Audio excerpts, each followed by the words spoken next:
इस वीडियो में हम लोग डीएलएड प्रथम सेमेस्टर के विज्ञान विषय के वर्ष 2015 से लेकर 2024 तक के सभी लघु उत्तरीय प्रश्नों को पढ़ेंगे। विज्ञान के पेपर में प्रश्न संख्या 12 से लेकर प्रश्न संख्या 18 तक कुल 7 लघु उत्तरीय प्रश्न पूछे जाते हैं, जिनका उत्तर लगभग 50 शब्दों में लिखना होता है। तो चलिए स्टार्ट करते हैं। विज्ञान 2015 प्रश्न नंबर 12 पूछा गया था, मूल मात्रक किसे कहते हैं? कोई दो उदाहरण भी दीजिए। तो देखिए, मूल मात्रक वे होते हैं जो किसी अन्य मात्रक पर निर्भर नहीं होते और जिनसे अन्य मात्रक बनाए जाते हैं। उदाहरण के लिए लंबाई के लिए मीटर और द्रव्यमान के लिए किलोग्राम। इसके अलावा देखना चाहें तो समय के लिए सेकंड, ताप के लिए केल्विन, विद्युत धारा के लिए एम्पियर, ज्योति तीव्रता के लिए कैंडिला और पदार्थ की मात्रा के लिए मोल मात्रक यूज किए जाते हैं। अब आते हैं प्रश्न संख्या 13 की ओर। वर्नियर कैलिपर्स में शून्यांक त्रुटि को परिभाषित कीजिए। तो देखिए, वर्नियर कैलिपर्स में शून्यांक त्रुटि वह त्रुटि है जो मुख्य पैमाने के शून्य और वर्नियर पैमाने के शून्य के आपस में न मिलने के कारण उत्पन्न होती है। यह त्रुटि दो प्रकार की होती है, धनात्मक त्रुटि और ऋणात्मक त्रुटि। माप लेते समय इस त्रुटि को संशोधित करना आवश्यक होता है। अब आते हैं प्रश्न संख्या 14 की ओर। घूर्णन गति किसे कहते हैं? उदाहरण सहित समझाइए। तो कोई वस्तु जब एक निश्चित बिंदु या अक्ष के चारों ओर चक्कर लगाती है तो उसकी गति को घूर्णन गति कहते हैं। उदाहरण के लिए पंखा का घूमना, पृथ्वी का अपने अक्ष पर घूमना, लट्टू का अपनी कील के चारों ओर घूमना, कुम्हार के चाक की गति, ये सभी घूर्णन गति के उदाहरण हैं।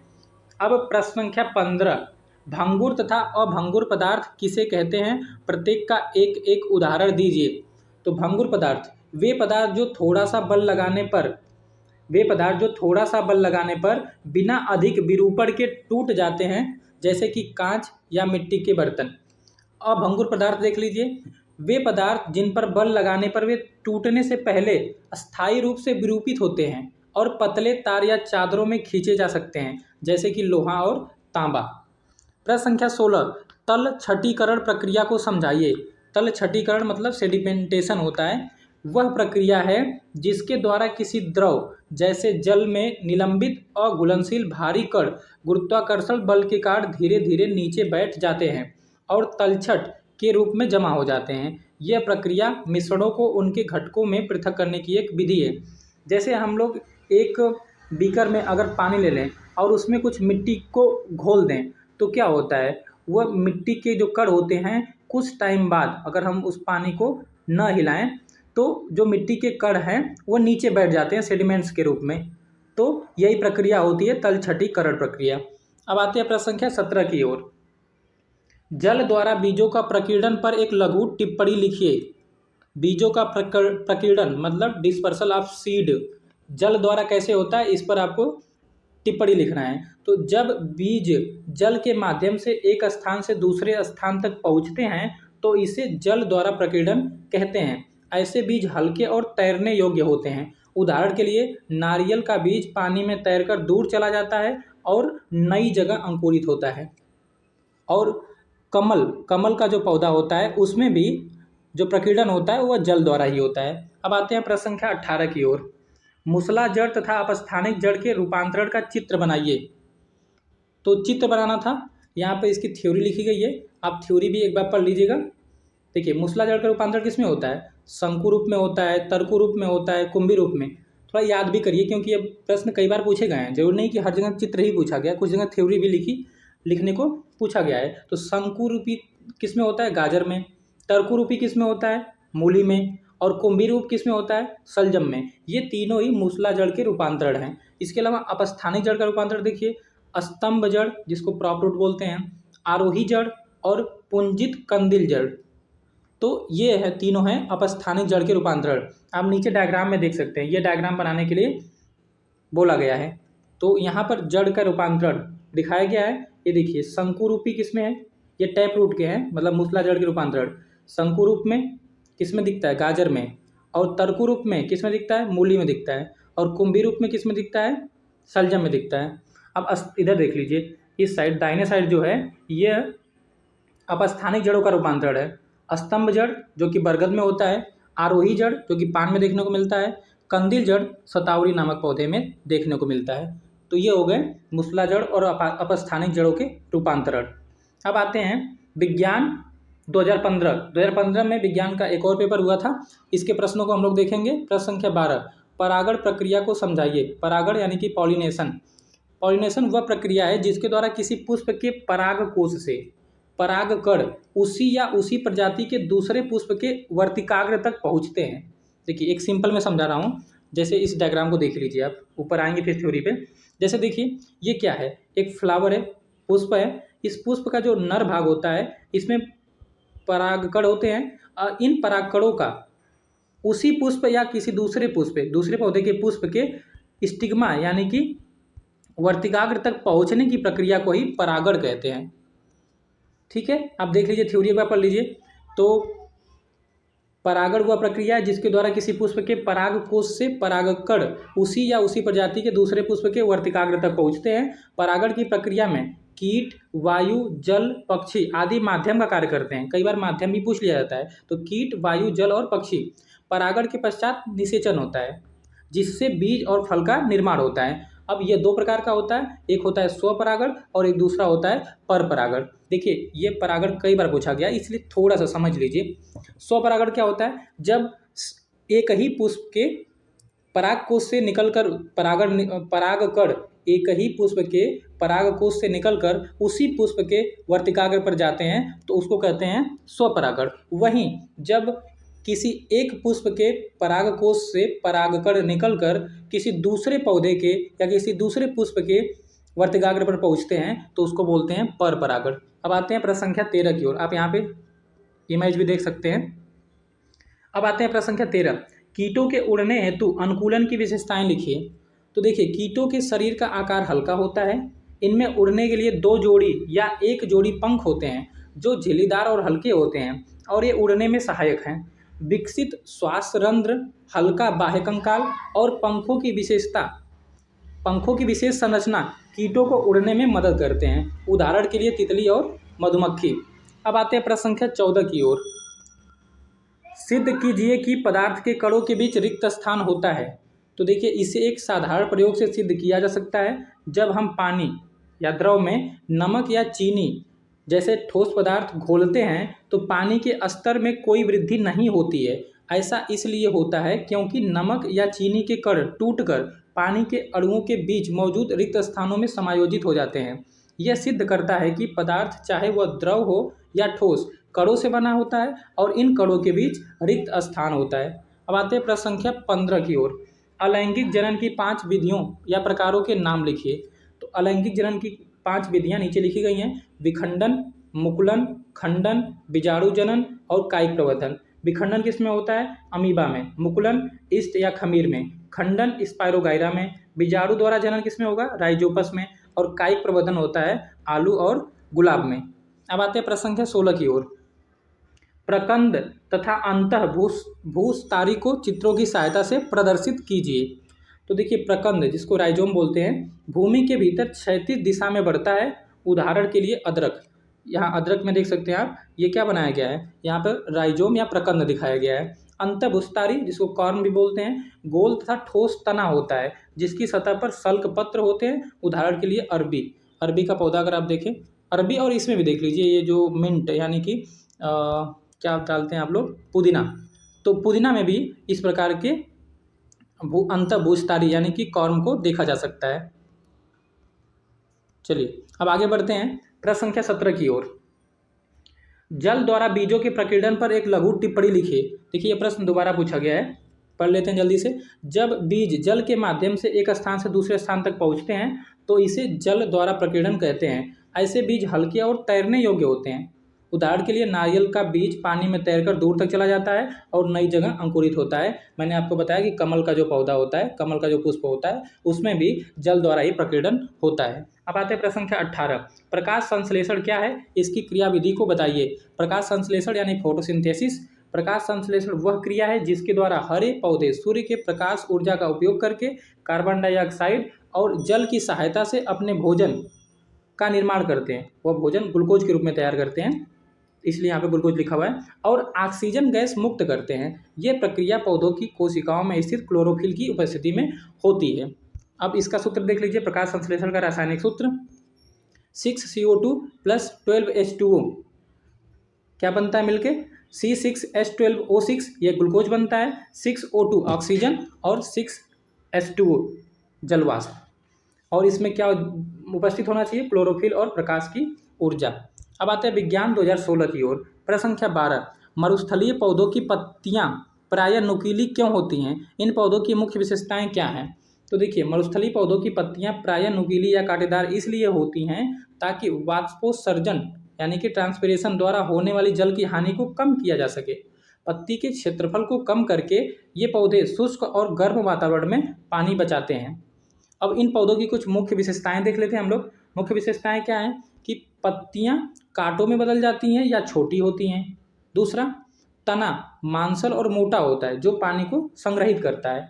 तीसरा देखिए, तना प्रकाश संश्लेषण का कार्य भी करता है, क्योंकि इनकी पत्तियां कांटों में परिवर्तित हो जाती हैं तो इनका जो तना होता है वही प्रकाश संश्लेषण का कार्य करता है। चौथा पॉइंट है, जड़ें लंबी और गहरी होती हैं ताकि पानी की खोज में दूर तक फैल सकें, तो इनकी जड़ें बहुत लंबी होती हैं। अब आते हैं प्रश्न संख्या 13 की ओर। एक बर्तन की धारिता 12 लीटर है, इसकी धारिता घन सेंटीमीटर, यहाँ पे घ होगा, घन सेंटीमीटर एवं घन मीटर में ज्ञात कीजिए।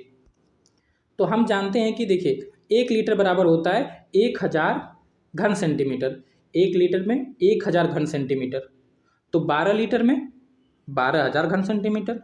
पहला वाला क्वेश्चन सॉल्व हो गया। दूसरा, हम जानते हैं कि 1 घन मीटर यानी कि 1 मीटर क्यूब बराबर होता है 1000 लीटर, तो इसके अकॉर्डिंग लगाएंगे। तो दूसरा प्रश्न देखिए, घन मीटर में धारिता बतानी है ना, तो 12 लीटर बराबर 12 बटा के 1000 मीटर क्यूब बराबर इतना होगा 0.012 मीटर क्यूब। अब आते हैं प्रश्न संख्या 14 की ओर। बीनना एवं फटकना पृथक्करण की विधियों को 100 उदाहरण समझाइए। तो बीनना हैंड पिकिंग, इसमें क्या होता है, मिश्रण से आकार, रंग या आकृति के आधार पर अवांछनीय पदार्थों जैसे कंकड़, टूटे हुए अनाज या कीट को हाथ से चुनकर अलग करना बीनना कहलाता है। जैसे दाल या चावल में से कंकड़ निकालना, ये तो आप लोग घर पे भी देखे ही होंगे, तो क्या कहलाता है, बीनना कहलाता है। फटकना भी देखे होंगे आप लोग, जैसे फटकना को विनोइंग भी बोलते हैं, विनोइंग मतलब भूसे को अलग किया जाता है इसमें। तो गाँव में क्या होता है, सूप के माध्यम से हमारे घर के मम्मी लोग करती हैं ऐसा, और इसको हम लोग थ्रेसर के थ्रू भी करते हैं, जैसे या तो थ्रेसर के थ्रू भी, और ऐसे हवा जब चलता है तो डाली में लेकर अनाज को नीचे गिराते हैं तो हवा चलती है, तो उस तरीके से भी भूसा अलग हो जाता है। तो वही चीज़ यहाँ पे लिखा हुआ है, भारी और हल्के कणों को अलग करने के लिए। जो भारी अनाज का कण होता है वही पास में गिर जाता है, जो हल्के भूसे के कण होते हैं वो थोड़ा दूर उठ जाते हैं। तो भारी और हल्के कणों को अलग करने के लिए हवा का प्रयोग करना, जैसे गेहूँ से भूसी अलग करना, ये है। अब आते हैं प्रश्न संख्या 15 की ओर। बीजों की संरचना का सचित्र वर्णन कीजिए, मूलांकुर एवं प्रांकुर से क्या बनता है ये भी बताना है आपको। तो बीज की संरचना में क्या दिखेगा आपको, पहले देख लीजिए एक बार। बीज की संरचना में ये है प्लूमुल यानी कि प्रांकुर, ये है सीड कोट मतलब बीज का आवरण, रेडिकल मतलब मूलांकुर होता है, कॉटिलेडन्स मतलब होता है बीज पत्र। फिर से देखिए, सबसे ऊपर क्या मिलेगा आपको, सबसे ऊपर मिलेगा बीज में, ये मिलेगा आपको सीड कोट यानी बीज का आवरण, बीजावरण भी बोलेंगे इसको। दूसरा आपको इसमें कॉटिलेडन्स, जो ये पीला पीला दिख रहा है ना, कॉटिलेडन्स इसको बोलते हैं हम लोग बीज पत्र। और 2 पार्ट इसमें से निकलेंगे कौन, जब ये जर्मिनेट होगा, ये बीज जब जर्मिनेट होगा, अंकुरित होगा, तो एक निकलेगा प्लूमुल जो कि प्रांकुर बनेगा और ये जाके आगे पत्ती और तना का रूप लेगा, और दूसरा रेडिकल यानी कि मूलांकुर, ये जड़ का रूप लेगा। मूलांकुर यहाँ पे छोटा सा दिख रहा होगा आपको। चलिए अब हम लोग इसका थ्योरी पढ़ लेते हैं एक बार। ये 4 पार्ट अगर आपको याद हो जाए तो फिर उसके बाद आप लिख भी सकते हैं ईजिली। कौन कौन से एक बार आप मुझे फिर से बताइए, आप बताएंगे इस बार। पहला क्या होगा, सबसे ऊपर बीज को इमेजिन कीजिए, सबसे ऊपर जो पतला आवरण होता है, खोल होता है, उसके बीज आवरण बोलते हैं। उसके अंदर जो 2 दाल जैसी संरचनाएं दिखती हैं उसको क्या बोलते हैं, उसको बोलते हैं कॉटिलेडन्स यानी कि बीज पत्र। और उसके बाद जब वो अंकुरित होगा तो एक मूलांकुर बनेगा और एक प्रांकुर बनेगा। तो इस तरीके से अब आप इसको पढ़ सकते हैं, ठीक है। ये थ्योरी आप पढ़ लीजिए, मैं चलता हूँ अगले प्रश्न की ओर। अब आते हैं प्रश्न संख्या 16 की ओर। गुरुत्व बल एवं पेशीय बल को उदाहरण द्वारा समझाइए। गुरुत्व बल क्या होता है, यह वह बल है जिसके द्वारा पृथ्वी हर वस्तु को अपने केंद्र की ओर आकर्षित करती है। उदाहरण के लिए, जब हम किसी गेंद को ऊपर फेंकते हैं तो वो वापस नीचे पृथ्वी की ओर आती है। और नदी का पानी, दूसरा एग्जाम्पल लिखा है, नदी का पानी हमेशा ऊंचाई से नीचे की ओर बहता है। ये दोनों गुरुत्व बल के उदाहरण हैं। पेशी बल देख लीजिए, यह वह बल है जो किसी जीव के मांसपेशियों द्वारा लगाया जाता है। यह बल शारीरिक क्रियाओं जैसे धकेलना, खींचना या उठाना में प्रयुक्त होता है। उदाहरण के लिए कूली द्वारा भारी बोझ उठाना, बैलगाड़ी को खींचना या साइकिल चलाना, इन सभी में पेशी बल यानी कि मस्कुलर फोर्स काम करता है। अब आते हैं प्रश्न संख्या 17 की ओर। बीजों का प्रकीर्णन किसे कहते हैं? यहाँ पर होगा बीजों का प्रकीर्णन किसे कहते हैं? किन किन विधियों द्वारा बीजों का प्रकीर्णन होता है? तो प्रकीर्णन क्या होता है? सिंपल सी बात है कि एक पौधा जहाँ पर है वहाँ से उसके बीजों का दूर दूर तक फैलना प्रकीर्णन कहलाता है, डिस्पर्सल ऑफ सीड कहलाता है। तो देखिए, बीजों का प्रकीर्णन यह वह प्रक्रिया है जिसके द्वारा बीज पैतृक पौधे से दूर विभिन्न स्थानों तक ले जाए जाते हैं। यह पौधों को एक ही स्थान पर भीड़ भाड़ से बचने और नए आवासों में फैलने में मदद करता है। बीजों के प्रकीर्णन की मुख्य विधियां कौन कौन सी हैं? वायु द्वारा प्रकीर्णन, जैसे कि रुई और सहजन के बीज में। जल द्वारा प्रकीर्णन, अभी आपने पढ़ चुका है, आपने पढ़ लिया इस चीज़ को, नारियल और कमल के बीज में ऐसा होता है। और देखिए, जंतुओं द्वारा प्रकीर्णन भी होता है। जंतुओं द्वारा प्रकीर्णन किस में होगा? जैसे कांटेदार बीज को जानवरों के कपड़ों या शरीर से चिपक जाते हैं, या फल खाने के बाद मल द्वारा। देखिए, जंतुओं द्वारा कैसे प्रकीर्णन हो सकता है? हम लोग, एक पौधा होता है ना जिसको हम लोग एक दूसरे पे मारते हैं और चिपक जाता है, तो उस तरीके से अब कोई जानवर भी गया उस पौधे के पास, तो वो उस पौधे का जो बीज है उसके शरीर में चिपक जाएगा और वो जानवर जहाँ जहाँ तक जाएगा वहाँ तक उस बीज का फैलाव हो जाएगा। दूसरा क्या है, कई बार वो जानवर फल को खा लेते हैं और कुछ दूर जाके मल करते हैं, जहाँ से फिर वो बीज अंकुरित हो जाता है। चौथा देखिए, विस्फोटन द्वारा प्रकीर्णन, जैसे कि मटर और बालसम के बीज में ऐसा होता है। अचानक से विस्फोट होता है जिससे वो बीज थोड़ा दूर जाके गिरते हैं और इस प्रकार से इसका प्रकीर्णन होता है। अब आते हैं प्रश्न संख्या 18 की ओर। पुष्प के कितने कितने भाग होते हैं? उनके भागों का चित्र बनाकर कार्य संक्षेप में बताइए। तो ध्यान रखिए, 4 भाग होते हैं, मुख्य रूप से 4 भाग। पहले बाह्य दल, सबसे बाहर कौन सा होगा? बाह्य दल, जो ग्रीन ग्रीन दिखता है, और उसके अंदर दल। देखिए, बाह्य दल पुंज भी कह सकते हैं आप। पुंज का मतलब जब वो ग्रुप में कई सारों को साथ में बात कर देंगे तो बाह्य दल पुंज हो जाएगा। उसके अंदर दल पुंज, देखिए मैं इमेज में दिखा देता हूँ थोड़ा सा। देखिए, ये बाहर जो ग्रीन दिख रहा है ना, बाह्य दल पुंज, और ये जो है ये दल पुंज, जो अंदर आपको पिंक कलर में दिख रहा है, ये क्या है? दल पुंज। इसके बाद बात करेंगे हम लोग पुंकेसर और स्त्रीकेसर। पुंकेसर क्या है? नर भाग, और स्त्रीकेसर मादा भाग। पुंकेसर को पुमंग भी बोलते हैं और स्त्रीकेसर को जायांग भी बोलते हैं। तो ये सारी चीज़ें ध्यान रखिए आप। चलिए एक बार देख लेते हैं इसको, ये प्रश्न भी कई बार पूछा गया है। बाह्य दल, जिसको सेपल बोलते हैं, हरे रंग की पत्ती जैसी संरचना जो कली की अवस्था में पुष्प की रक्षा करती है। दूसरा है दल, रंगीन और आकर्षक भाग जो परागण के लिए कीटों को आकर्षित करता है। तीसरा है पुंकेसर, नर प्रजनन अंग जिसमें परागकण बनते हैं। चौथा है स्त्रीकेसर, मादा प्रजनन अंग जिसमें अंडाशय या ओवरी होता है। आप ये डायग्राम एक बार बनाने का प्रयास कर लेंगे क्योंकि एग्जाम में आ सकता है। अब आते हैं प्रश्न संख्या अब आते हैं विज्ञान 2017। प्रश्न संख्या 12, पर्वतीय क्षेत्रों में पाए जाने वाले जंतुओं एवं पौधों में अनुकूलन हेतु क्या क्या विशेषताएं होती हैं, लिखिए।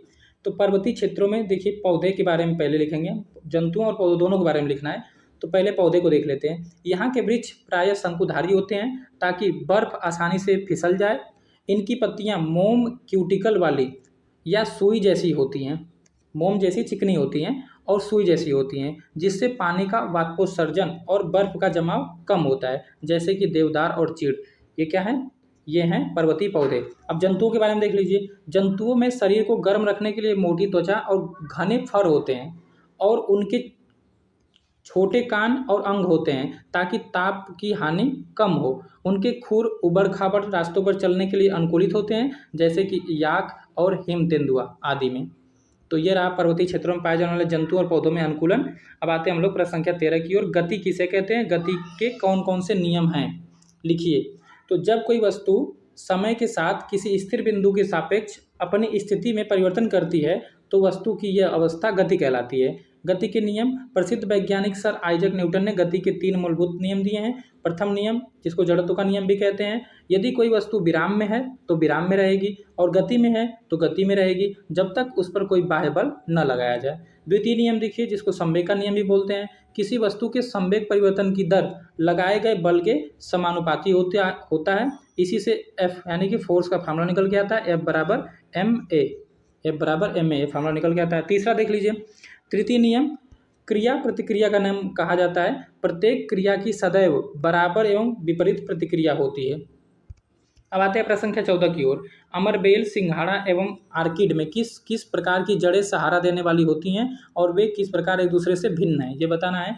तो देखिए अमरबेल के बारे में देख लीजिए, कैस्कुटा, इसमें चूसक जड़ें पाई जाती हैं। ये जड़ें परजीवी जड़ें होती हैं जो पोषक पौधे के ऊतकों में प्रवेश करके भोजन और पानी अवशोषित करती हैं। सिंघाड़ा के बारे में देखिए, इसमें स्वांगीकारी जड़ें पाई जाती हैं। ये जड़ें हरे रंग की होती हैं और प्रकाश संश्लेषण करके पौधे के लिए भोजन बनाती हैं। आर्किड में देख लीजिए, इसमें वायुजीवी जड़ें पाई जाती हैं। ये जड़ें हवा में लटकी रहती हैं और वातावरण से नमी अवशोषित करती हैं, साथ ही पौधे को पेड़ से चिपकाकर सहारा देती हैं। प्रश्न संख्या 15, विभिन्न प्रकार के मापक बर्तनों का उपयोग आप कहाँ कहाँ करते हैं, लिखिए।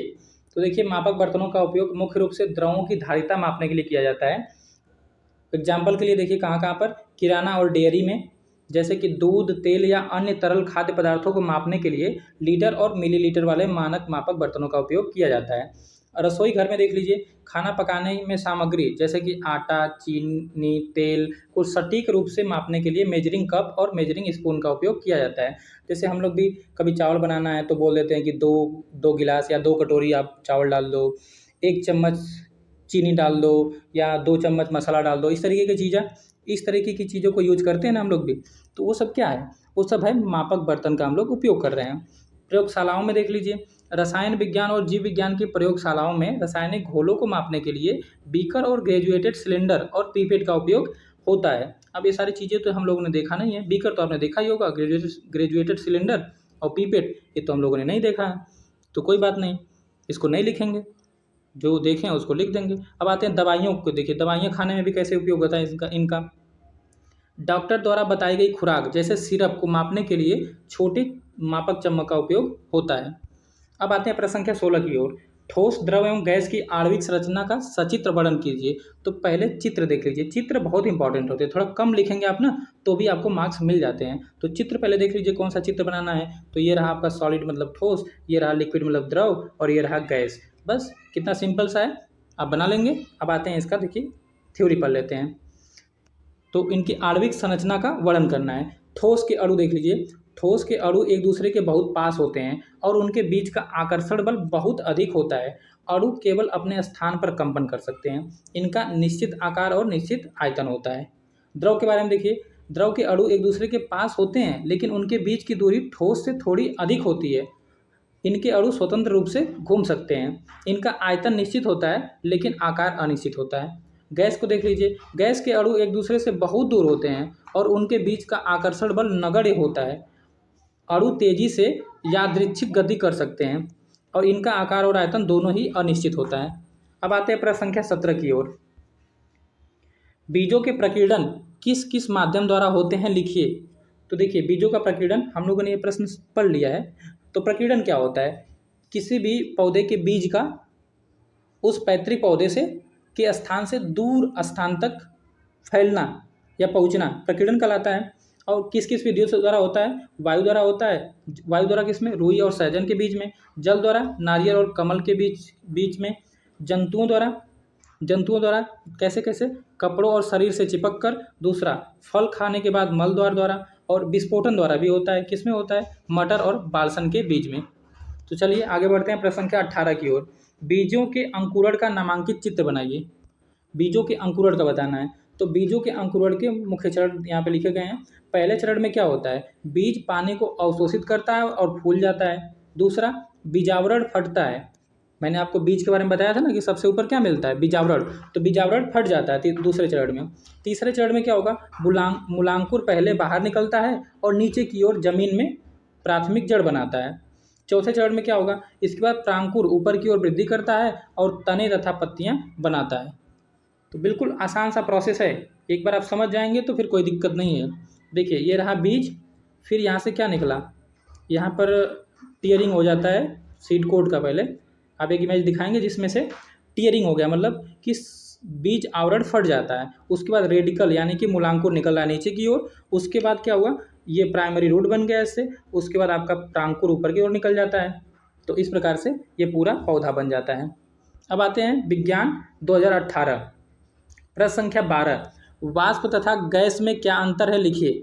तो देखिए वाष्प वह अवस्था है जिसमें कोई पदार्थ सामान्य तापमान पर द्रव या ठोस रहता है, लेकिन गर्म करने पर गैसीय रूप में बदल जाता है।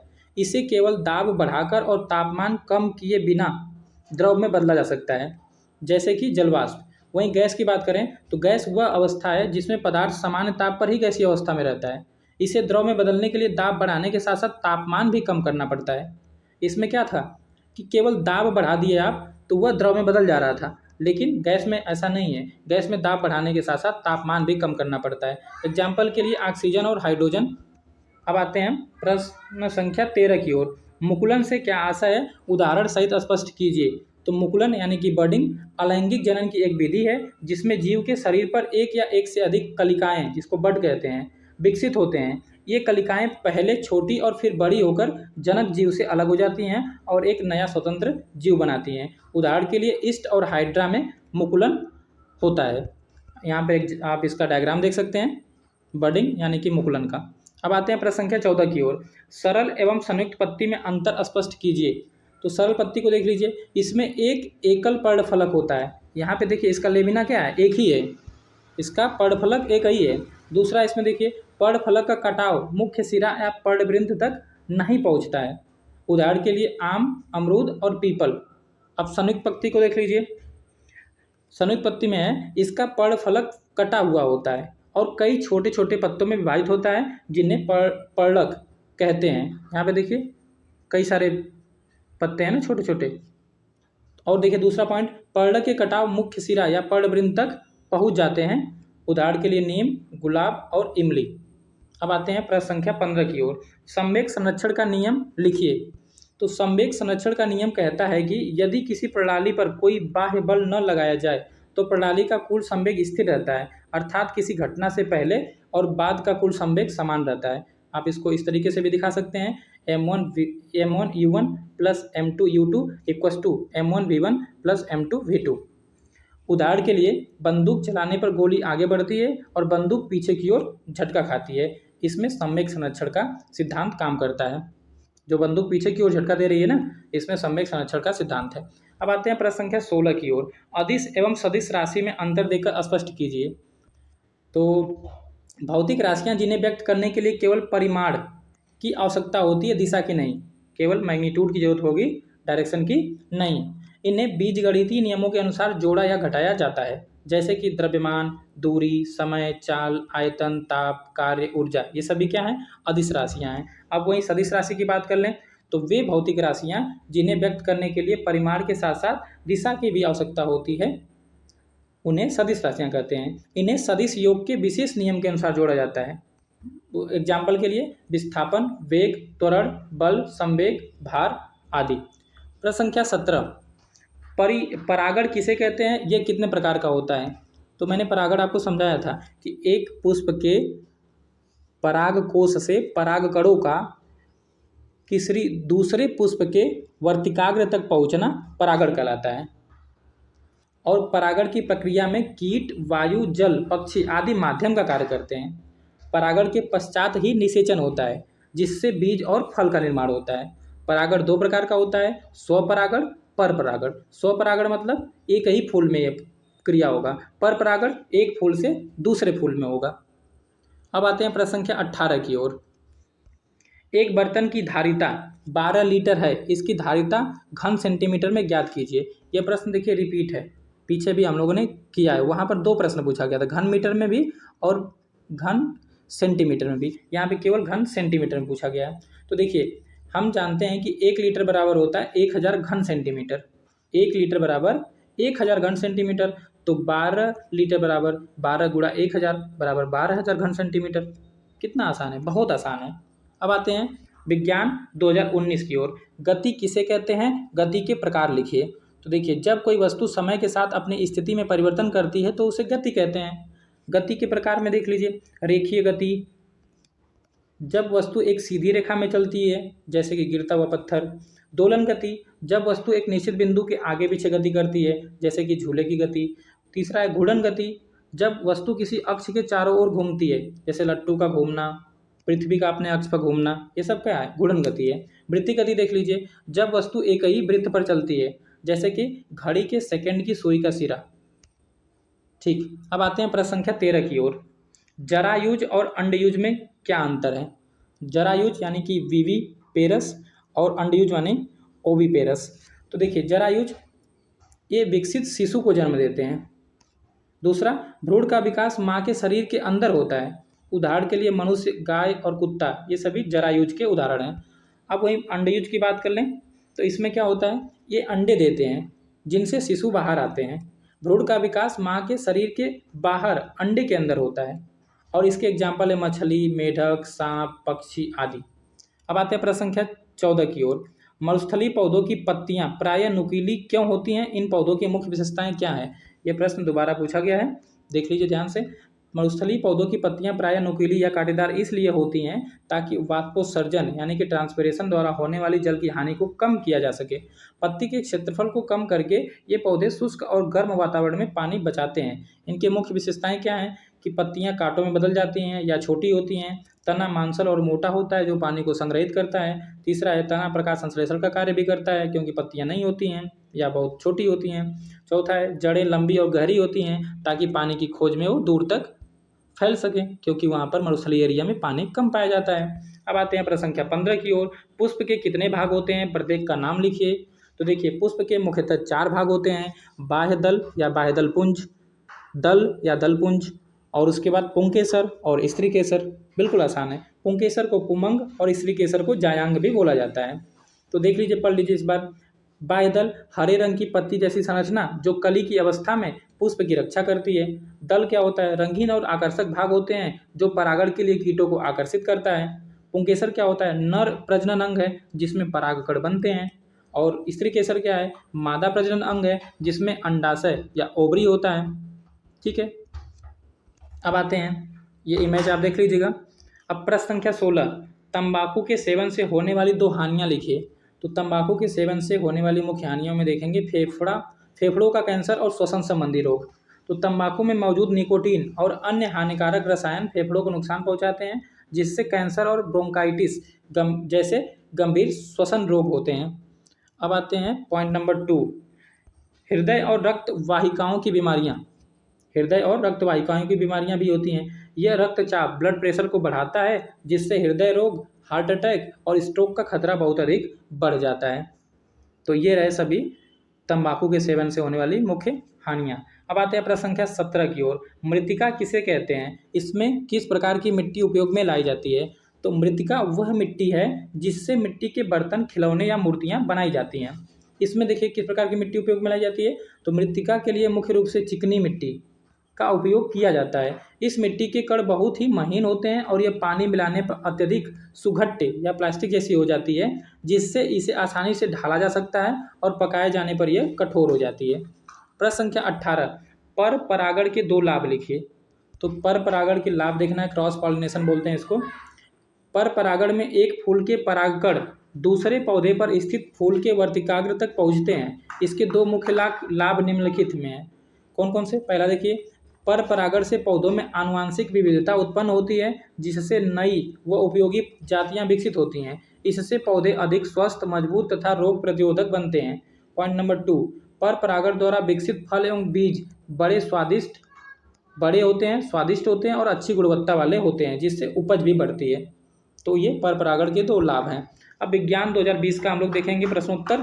प्रश्न संख्या 12, सजीव तथा निर्जीव में अंतर लिखिए। ठीक है, आप जहाँ पे बैठे हैं वहीं से अपने बारे में खुद को इमेजिन करिए और बगल में कोई भी एक टेबल, चेयर या बल्ब, बाल्टी, किसी चीज़ को इमेजिन करिए, दोनों की प्रॉपर्टी लिख दीजिए। ये हो जाएगा सजीव और निर्जीव में अंतर। चलिए, तो एक बार मैं भी बता ही देता हूँ आपको। देखिए यहाँ पे कुछ विशेषता लिखी गई जिनके आधार पे हम लोग अंतर देखेंगे। सजीव यहाँ पे है, यहाँ निर्जीव है। गति, तो सजीव स्वयं गति करते हैं जैसे कि चलना और बढ़ना। निर्जीव स्वयं गति नहीं करते हैं, आप इनको गति कराएंगे तभी करेंगे। वृद्धि में देखिए, सजीव जो है बढ़ते हैं और विकसित होते हैं, निर्जीव बढ़ते नहीं हैं। आकार में वृद्धि बाहरी बल से होता है, जब आप कुछ उस पर फोर्स अप्लाई करेंगे तभी उसके आकार में परिवर्तन होगा। पोषण के बारे में देखिए, भोजन ग्रहण करते हैं, जो सजीव हैं ये भोजन ग्रहण करते हैं, निर्जीव भोजन ग्रहण नहीं करते हैं। श्वसन के बारे में देखिए, सजीव जो है सांस लेते हैं, निर्जीव सांस नहीं लेते हैं। प्रजनन के बारे में देखिए, सजीव अपनी जैसी संतान उत्पन्न करते हैं जबकि निर्जीव प्रजनन नहीं करते हैं। उदाहरण के रूप में देख लीजिए, सजीव में है पौधे, जानवर और मनुष्य। निर्जीव में देखिए पत्थर, कुर्सी और पानी, ये सब निर्जीव हैं। तो अब आते हैं हम लोग प्रश्न संख्या 13 की ओर। पर परागण तथा स्वपरागण से आप क्या समझते हैं, उदाहरण सहित लिखिए। तो देखिए परागण, पहली बात परागण देखिए, पॉलिनेशन वह प्रक्रिया है जिसमें परागकण पुंकेसर से निकलकर वर्तिकाग्र तक पहुँचते हैं। यह दो प्रकार का होता है, स्वपरागण और परपरागण। तो स्वपरागण में देखिए जब एक पुष्प के परागकण उसी पुष्प या उसी पौधे के किसी अन्य पुष्प के वर्तिकाग्र तक पहुँचते हैं तो इसको स्वपरागण कहते हैं, जैसे कि मटर और गेहूं में। दूसरा है परपरागण, क्रॉस पॉलिनेशन, जब एक पुष्प के परागकण किसी दूसरे पौधे पर स्थित पुष्प के वर्तिकाग्र तक पहुँचते हैं तो इसको परपरागण बोलते हैं। इसके लिए वायु या कीटों की सहायता जरूरी होती है, जैसे में कि मक्का और पपीता में परपरागण होता है। अब आते हैं प्रश्न संख्या 14 की ओर। मिश्रण कितने प्रकार का होता है, संक्षेप में लिखिए। तो मिश्रण दो या दो से अधिक शुद्ध पदार्थों को किसी भी अनुपात में मिलाने से बनता है। यह मुख्यतः दो प्रकार का होता है, समांगी मिश्रण होमोजीनियस और विषमांगी मिश्रण हेट्रोजीनियस। समांगी मिश्रण के बारे में देखिए, ऐसा मिश्रण जिसमें घटक एक दूसरे में पूरी तरह घुल जाते हैं और पूरे मिश्रण में एक समान संगठन होता है। घटकों को अलग अलग देखा नहीं जा सकता, जैसे नमक और पानी का घोल और वायु, ये क्या है, मिश्रण है। अब विषमांगी देख लीजिए, ऐसा मिश्रण जिसमें घटक एक समान रूप से वितरित नहीं होते और उन्हें आसानी से अलग अलग देखा जा सकता है, जैसे कि रेत और नमक का मिश्रण, रेत और नमक का मिश्रण, पानी और तेल का मिश्रण। अब आते हैं प्रश्न संख्या 15 की ओर। 20 मीटर प्रति सेकंड की चाल से चलने वाली वस्तु 120 मीटर की दूरी कितने समय में तय करेगी। तो देखिए यहाँ पर दिया गया है चाल बराबर 20 मीटर प्रति सेकंड और दूरी 120 मीटर। आपको समय निकालना है, तो समय का सूत्र होता है समय बराबर दूरी बटा के चाल। तो समय निकालना है तो इसको इधर रखेंगे और दूरी दिया है 120 मीटर और चाल दे रखा है 20 मीटर प्रति सेकंड। तो अब इसको कट कर देंगे, 20 छके 120 होता है, तो समय कितना आ गया, 6 सेकंड आ गया। तो आपका उत्तर हो जाएगा 6 सेकंड। प्रश्न संख्या 16, न्यूटन के गति विषयक प्रथम नियम, जिसको जड़त्व का नियम भी कहते हैं, को उदाहरण सहित लिखिए। तो देखिए न्यूटन का गति विषयक प्रथम नियम यह बताता है कि यदि कोई वस्तु विराम अवस्था में है तो वह विराम अवस्था में ही रहेगी, और यदि एक समान चाल से सीधी रेखा में चल रही है तो वह चलती रहेगी जब तक कि उस पर कोई बाह्य असंतुलित बल कार्य न करे। इस नियम को जड़त्व का नियम भी कहते हैं। ये तो प्रश्न में भी दे रखा है। उदाहरण के रूप में देख लीजिए, जब कोई बस अचानक चल पड़ती है तो यात्री पीछे की ओर झुक जाते हैं। ऐसा विराम के जड़त्व के कारण होता है, क्योंकि शरीर का निचला हिस्सा बस के साथ गति में आ जाता है लेकिन ऊपरी हिस्सा अभी भी विराम में रहने का प्रयास करता है। अब आते हैं प्रश्न संख्या 17 की ओर। घर्षण बल क्या है, दैनिक जीवन में इसका उपयोग लिखिए। तो घर्षण बल यानी फ्रिक्शन फोर्स वह बल है जो दो सतहों के बीच लगता है और गति का विरोध करता है। यह बल हमेशा वस्तु की गति की दिशा के विपरीत दिशा में कार्य करता है। यह सतहों के खुरदरेपन के कारण उत्पन्न होता है। दैनिक जीवन में क्या उपयोग है, चलना और दौड़ना में। घर्षण बल हमें जमीन पर चलने या दौड़ने में मदद करता है। इसके बिना हम फिसल जाएंगे, जैसे कि केले के छिलके पर पैर पड़ने पर फ्रिक्शन कम हो जाता है तो हम फिसल जाते हैं। वस्तुओं को पकड़ने में, यह वस्तुओं को पकड़ कर रखने में भी मदद करता है। ब्रेक लगाना, वाहनों में ब्रेक घर्षण बल के सिद्धांत पर कार्य करके गति को धीमा या बंद करते हैं। अब आते हैं प्रश्न संख्या 18, अलैंगिक जनन से आप क्या समझते हैं। पौधों की अलैंगिक जनन की विधियों को लिखिए। तो अलैंगिक जनन, असेक्सुअल रिप्रोडक्शन, जनन की वह विधि है जिसमें केवल एक ही जनक भाग लेता है और इसके परिणाम स्वरूप उत्पन्न हुई संतान आनुवंशिक रूप से जनक के समान होती है। इसमें युग्मकों का निर्माण और संलयन नहीं होता है। देखिए जो लैंगिक जनन होता है उसमें दो पेरेंट भाग लेते हैं, एक मेल और एक फीमेल, लेकिन अलैंगिक जनन में एक ही भाग लेता है। लैंगिक जनन में क्या होता है, युग्मक बनते हैं और उनका मिलन होता है, संलयन होता है, लेकिन अलैंगिक जनन में ऐसा कुछ नहीं होता है। इनके विधियों को देख लीजिए आप, तो ये विधियाँ आपको याद ही हो जानी चाहिए। विखंडन, क्योंकि कई बार ये पूछा जा चुका। विखंडन अमीबा में, मुकुलन ईस्ट में, खंडन स्पाइरोगाइरा में, बीजाणु निर्माण फर्न और कवक में, कायिक प्रवर्धन गुलाब और आलू में। कायिक प्रवर्धन गुलाब और आलू में, गुलाब में आप तना लगा देते हैं ना, तना काट के लगा देते हैं तो वह नया पौधा बन जाता है। आलू का भी तना ही लगाया जाता है। अब आते हैं विज्ञान 2022, पदार्थों के पृथक्करण से आप क्या समझते हैं। पृथक्करण की किन्हीं चार प्रमुख विधियों का नाम लिखिए। तो पदार्थों का पृथक्करण वह प्रक्रिया है जिसके द्वारा किसी मिश्रण में से अवांछित, हानिकारक या गैर उपयोगी घटकों को उपयोगी घटकों से अलग किया जाता है ताकि प्रत्येक घटक को शुद्ध रूप में प्राप्त किया जा सके। पृथक्करण की प्रमुख विधियां देखिए, फटकना, फटकना होगा, ओसाना, बीनना और चालना, ऊर्ध्वपातन, तलछटीकरण, छानना, अपकेंद्रण, आसवन, वाष्पीकरण और चुंबकीय पृथक्करण, ये सभी पृथक्करण की विधियां हैं। यहाँ पे 4 ही लिखने को बोला गया था, तो आप 4 लिख दीजिए। अब आते हैं प्रश्न संख्या 13 की ओर। भोजन एकत्रीकरण हेतु मूसला जड़ों में होने वाले रूपांतरण के प्रकारों को उदाहरण से बताइए। तो देखिए, भोजन को एकत्रित करने के लिए मूसला जड़ें फूलकर मांसल और मोटी हो जाती हैं। ये रूपांतरण मुख्य रूप से निम्न प्रकार के होते हैं। शंकु रूप में होते हैं। शंकु रूप में किस में होगा? गाजर में होगा। और तर्कु रूप में किस में होगा? मूली में होगा। और कुंभी रूप में किस में होगा? शलजम और चुकंदर में होगा। चलिए एक बार पढ़िए बाकी सबको भी। तो शंकु रूपी जड़ आधार पर मोटी, जो जड़ है वह आधार पर मोटी और नीचे की ओर नुकीली होती जाती है, जो शंकु के आकार की दिखती है। इसका उदाहरण है गाजर। इसका उदाहरण है गाजर। वही तर्कु रूप की बात करें अब हम, तो तर्कु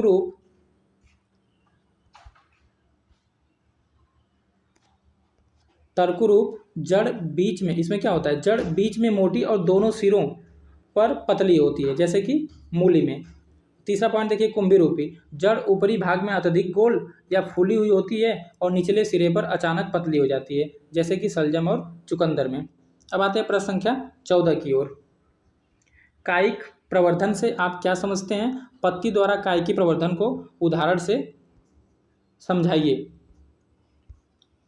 चलिए, कायिक प्रवर्धन, जिसको वेजिटेटिव प्रोपेगेशन बोलते हैं, अलैंगिक जनन की वह विधि है जिसमें पौधे के कायिक भाग, तना, जड़ या पत्ती से नया पौधा विकसित होता है। इसमें बीज की आवश्यकता नहीं होती है। अब यहाँ पे पत्ती से पूछा था, ठीक है, पत्ती से भी होता है, जड़ से भी होता है, तना से भी होता है। तना से किस में होता है? तना से होता है आपके गुलाब में और आलू में। जड़ से मूली और गाजर में होता है। पत्ता से किस में होता है? बेगोनिया और ब्रायोफिलम में होता है। तो पत्ती से यहाँ पूछा गया, उदाहरण सहित बताना है। तो चलिए देखते हैं हम लोग। पत्ती द्वारा कायिक प्रवर्धन।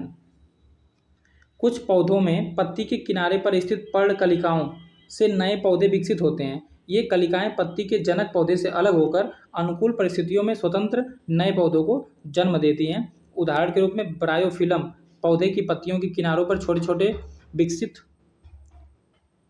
छोटे बड्स या कलिकाएं विकसित होते हैं, जो अलग होकर नए पौधे बन जाते हैं। अब आते हैं प्रश्न संख्या 15 की ओर। किसी वस्तु का रेखीय संवेग कब संरक्षित रहता है, स्पष्ट कीजिए। तो जब किसी वस्तु पर कोई बाह्य बल कार्य नहीं करता है, तब उसका रेखीय संवेग संरक्षित रहता है, अर्थात किसी प्रणाली का कुल रेखीय संवेग स्थिर रहता है। उदाहरण के लिए, जड़त्व के कारण बंदूक से गोली चलाने पर बंदूक पीछे की ओर झटकती है। ये फॉर्मूला होता है ना, F बराबर delta P by delta T, मतलब बल बराबर संवेग बटा के समय। तो अगर बल फोर्स 0 कर दिया जाए तो संवेग भी 0 हो ही जाएगा, डेल्टा P 0 हो जाएगा।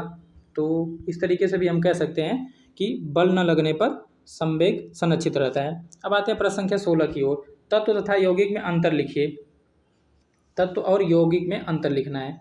तो आप देख सकते हैं यहाँ पर कुछ विशेषताएं हैं, उसके आधार पर तत्व और यौगिक में अंतर किया गया है। संरचना के आधार पर देखिए, तत्व जो है एक ही प्रकार के परमाणुओं से बना होता है, और यौगिक क्या होता है? 2 या 2 से अधिक तत्वों के परमाणुओं के रासायनिक संयोजन से बनता है। सरलता के बारे में क्या लिखा हुआ है? तत्व जो है सबसे सरल रूप होता है, इसे रासायनिक या भौतिक विधियों से सरल पदार्थों में तोड़ा नहीं जा सकता।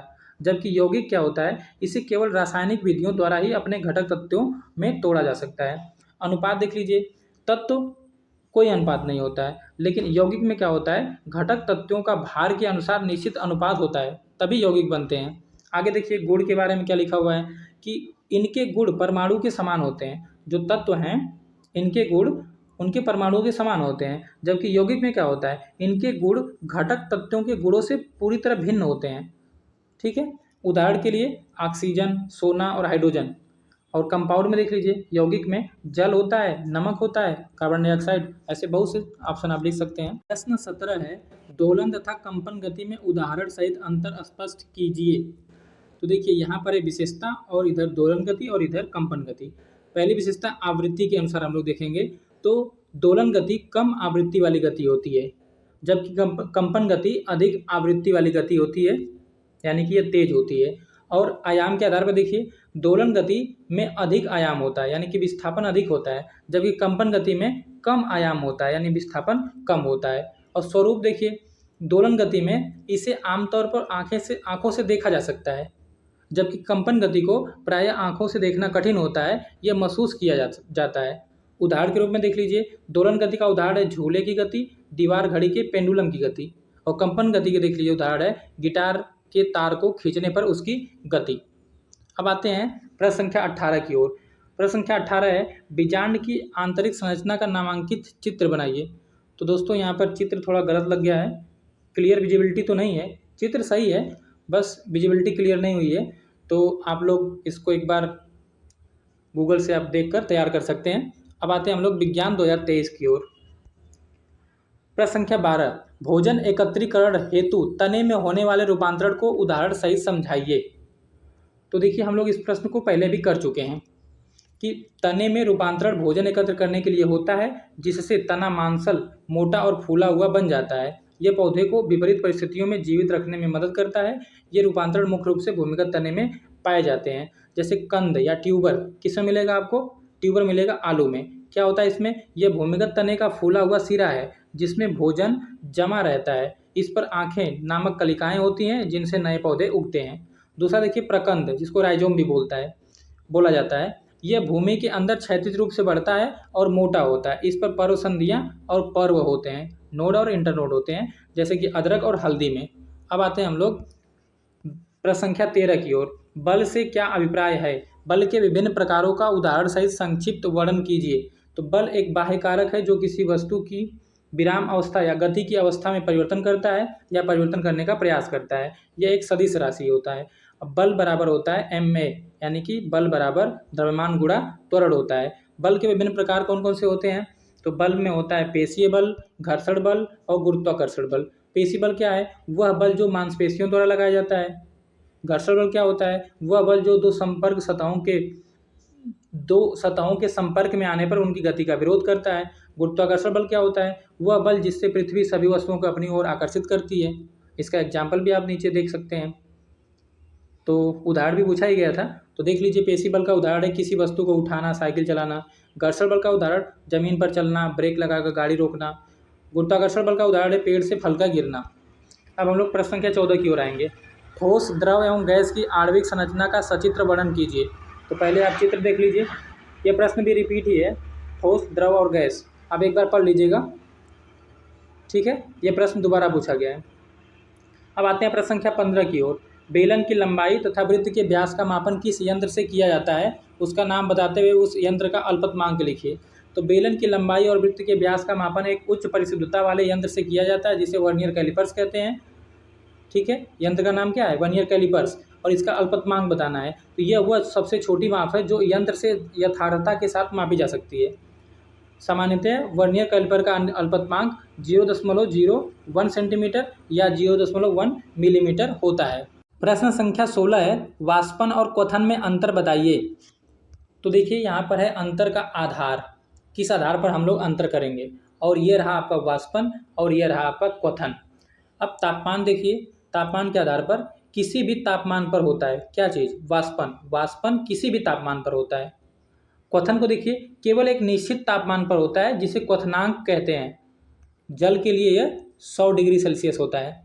प्रक्रिया का स्थान केवल द्रव की सतह पर होता है। जो वाष्पन है ये केवल द्रव की सतह पर होता है, जबकि क्वथन क्या है? द्रव के संपूर्ण आयतन में होता है।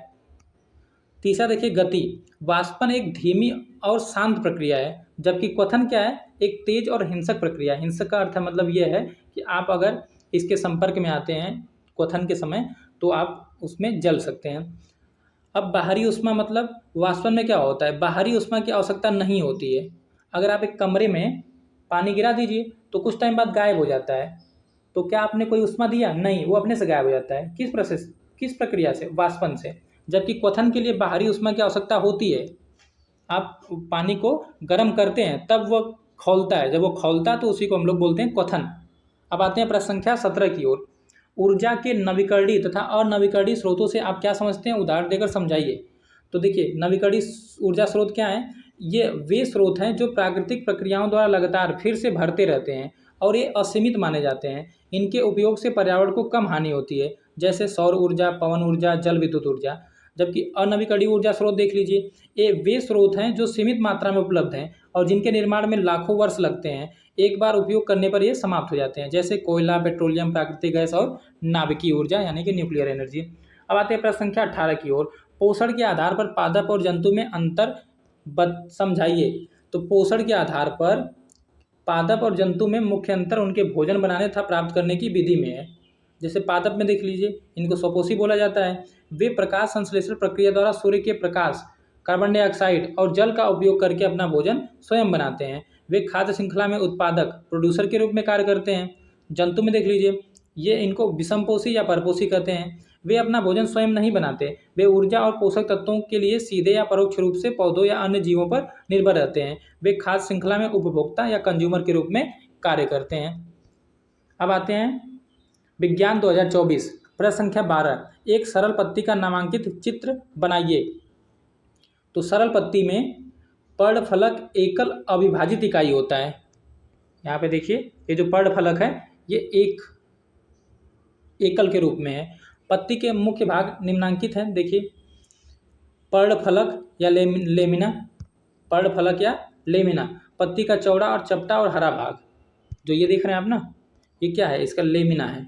ये पूरा क्या है, चपटा सा वाला पार्ट, इसको लेमिना बोलते हैं। इसके बाद क्या है, इसके बाद है पर्णवृंत, वह डंठल जो पत्ती को तने से जोड़ता है। उसके बाद मध्य सिरा, पर्णफलक के केंद्र से गुजरने वाली प्रमुख सिरा। सिराएं, मध्य सिरा से निकलने वाली शाखाएं जो जल और भोजन के परिवहन में मदद करती हैं। और है पर्णाधार, पत्ती का वह हिस्सा जो तने से जुड़ा रहता है। यहाँ पर देख लीजिए, मैं सभी पार्टों को बता देता हूँ एक बार। तो ये पूरा जो चपटा वाला पार्ट देख रहे हैं आप, इसको लेमिना बोलते हैं, पर्णफलक बोलते हैं। उसके बाद यहाँ पर ये मिडरिफ है, मध्य सिरा, और ये सब क्या है, सिराएँ हैं। उसके बाद ये क्या है, एपेक्स या चोटी बोला जाता है। ये क्या है, पर्णाधार है, यहाँ पर जो तने से जोड़ता है, पर्णाधार, पेशियोल बोलते हैं, सॉरी इसको लीफ बेस बोलते हैं। और ये है पेशियोल, पर्णवृंत, ये जो पार्ट है इसको पेशियोल या पर्णवृंत बोलते हैं। तो ये सब पार्ट हो गए। चलिए अब आगे बढ़ते हैं हम लोग प्रश्न संख्या 13 की ओर। बल को परिभाषित करते हुए उनके प्रकारों के नाम लिखिए। तो बल वह बाह्य कारक है, बल वह बाह्य कारक है जो किसी वस्तु की विराम अवस्था या गति की अवस्था में परिवर्तन करता है या परिवर्तन करने का प्रयास करता है। यह एक सदिश राशि है। बल बराबर होता है द्रव्यमान गुणा त्वरण। बल के विभिन्न प्रकार, पेशीय बल, घर्षण बल, गुरुत्वाकर्षण बल, ये सब आप पढ़ लीजिएगा। अब आते हैं प्रश्न संख्या 14 की ओर। ठोस, द्रव एवं गैस में अंतर स्पष्ट कीजिए। मैंने कई बार करा दिया आपको, ठीक है। अब आपका काम है, अब आप इसको करिए। अब आते हैं प्रश्न संख्या 15। स्वपरागण तथा परपरागण में क्या अंतर है, स्पष्ट कीजिए। तो ये सारी चीज़ें भी कई बार डिस्कस हो चुकी हैं। हम लोग आगे बढ़ते हैं। प्रश्न संख्या 16। मिश्रण को परिभाषित करते हुए इसके गुणों पर संक्षिप्त प्रकाश डालिए। तो मिश्रण वह पदार्थ है जो दो या दो से अधिक शुद्ध पदार्थों को किसी भी अनुपात में मिलाने से बनता है, जहाँ घटक पदार्थ रासायनिक रूप से एक दूसरे से नहीं जुड़ते हैं। मिश्रण के क्या क्या गुण हो सकते हैं, घटकों को, जो मिश्रण के घटक हैं, इनके घटकों को किसी भी अनुपात में मिलाया जा सकता है। इनके घटकों के बीच कोई रासायनिक अभिक्रिया या बंधन नहीं होता है। जो मिश्रण है अपने घटक पदार्थों के गुणों को बनाए रखता है, जैसे नमक और पानी के मिश्रण में दोनों का स्वाद रहता है। इसके घटकों को सामान्य भौतिक विधियों जैसे कि वाष्पीकरण और तलछटीकरण द्वारा आसानी से अलग किया जा सकता है। ये सभी मिश्रण के गुण हैं। अब आते हैं प्रश्न संख्या 17 की ओर। घूर्णन गति किसे कहते हैं, उदाहरण सहित समझाइए। तो कोई वस्तु जब एक निश्चित बिंदु या अक्ष के चारों ओर चक्कर लगाती है तो उसकी गति घूर्णन गति कहते हैं। जैसे पंखे का घूमना, पृथ्वी का अपने अक्ष पर घूमना, लट्टू का अपनी कील के चारों ओर घूमना, कुम्हार के चाक की गति, ये सभी घूर्णन गति के एग्जाम्पल्स हैं। प्रश्न संख्या 18 है। मुकुलन से क्या आशय है, उदाहरण सहित स्पष्ट कीजिए।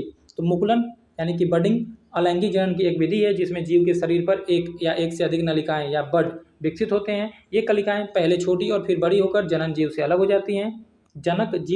जाती हैं और एक नया स्वतंत्र जीव बनाती हैं, जैसे कि ईस्ट और हाइड्रा में मुकुलन होता है। ये रहा इसका डायग्राम। तो दोस्तों, ये रहे आपके वर्ष 2015 से लेकर 2024 तक के सभी लघु उत्तरी प्रश्न विज्ञान विषय से संबंधित। मिलते हैं अगले वीडियो में, तब तक के लिए टाटा बाय, नमस्कार।